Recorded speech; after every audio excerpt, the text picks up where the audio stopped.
안녕하세요. 동네 치과의사 강동혁입니다. 충치 치료 중에서 골드 인네이, 세라믹 인네이, 레진 인네이를 두고 선택하는 순간이 오는데 각 방법이 어떤 특징이 있는지에 대해서 알아보도록 하겠습니다.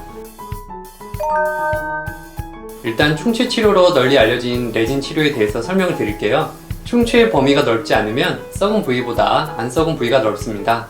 이 경우에는 대체로 썩은 부위를 제거한 뒤에 바로 치아색에 맞추어 레진이라는 재료로 충전을 해줍니다. 치과에서 말하는 레진 치료가 바로 이것이죠. 이렇게 직접 재료를 수복하는 것을 직접 수복법이라고 합니다. 이제 인네이 치료를 설명드릴게요. 썩은 부위가 넓거나 옆에 치아와 닿아 있는 인접면이 썩으면 위에서 설명한 레진 치료가 쉽지 않습니다. 레진은 위에서 아래로 다져서 충전해주는 방식인데 옆이 뚫려 있으면 재료가 새어나가니까요. 새어나간 채로 레진을 딱딱하게 붙이면 인접면에 턱이 생겨서 치태가 잘 쌓이게 되고 잇몸이 붓거나 그 위치가 썩을 가능성이 높아집니다. 따라서 이런 경우에는 분을 떠서 모델을 제작하고 치아에 맞는 충전물을 미리 만든 후에 환자 입에 조립하듯이 끼워 붙이는 방식으로 치료를 합니다. 이런 수복법을 간접 수복법이라고 하고 충전물을 인네이라고 하죠. 그런데 꼭 인접면이 포함되어 있어야만 인네이 치료를 선택하는 것은 아니에요. 치아의 넓은 면이 썩었는데 환자분의 치아색이 독특해서 색을 맞추기 어려우면 인네이를 제작해서 조색을 섬세하게 할 수도 있고요. 씹는 힘이 강한 분이라 기존 레진 수복물이 오래가지 못하고 금방 망가지면 비심리적이지만 골드 인네이로 치료하기도 합니다. 과거에는 레진 인네이나 세라믹 인네이의 품질이 빠져서 쓰다 보면 인네이가 깨지는 경우가 있었다고 하는데요. 요새는 물성이 많이 좋아져서 과거에 치료받은 환자들 중에서 인네이가 깨지는 경우를 본 적이 거의 없습니다. 욕실의 타일을 생각해보면요. 타일 자체는 잘 깨지고 약하지만 타일 아래에 시멘트를 잘 깔아주면 엄청난 하중도 견딜 수 있잖아요. 마찬가지로 레진 인네이와 세라믹 인네이도 접착을 잘해주면 여간에서 깨지지 않습니다.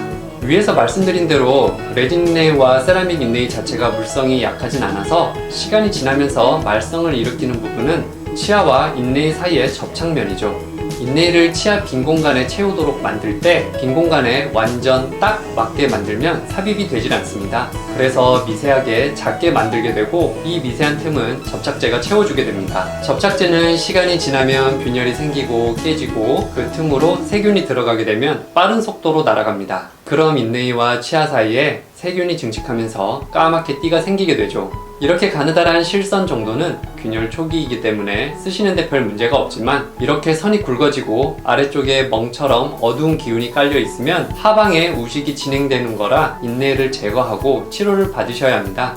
접착제의 이런 약한 물성 때문에 골드 인네이보다 수명이 많이 짧습니다. 골드 인네이는 금이 들어간 합금으로 만든 것인데 금이 연성이 있잖아요. 두드리면 옆으로 퍼지죠. 그래서 치아 빈 공간에 채워 넣으면 씹을 때마다 금을 치아 빈 공간으로 넣어주는 힘이 전달되면서 쓰면 쓸수록 금이 치아면에 달라붙는 현상이 생깁니다. 그래서 골드 인네이는 수명이 매우 깁니다. 하지만 금색이라는 치명적인 단점이 있지요. 여성분들이 많이 싫어합니다.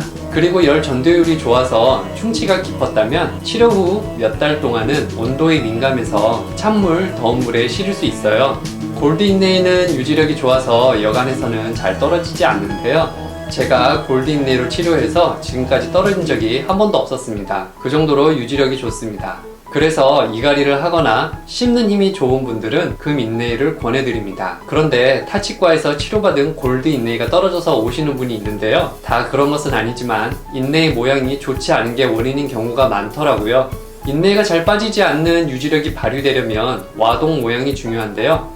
최대한 와동벽이 서로 평행에 가깝지만 삽입이 가능하게 아래쪽이 좁아지는 모양으로 형성을 깊게 해줄수록 잘 안 빠지겠죠. 근데 금을 아끼려고 와동을 얕게 하면 유지력이 약해서 잘 빠집니다. 와동의 깊이는 교과서에 최소한 2mm 정도의 두께는 필요하다고 나오는데요.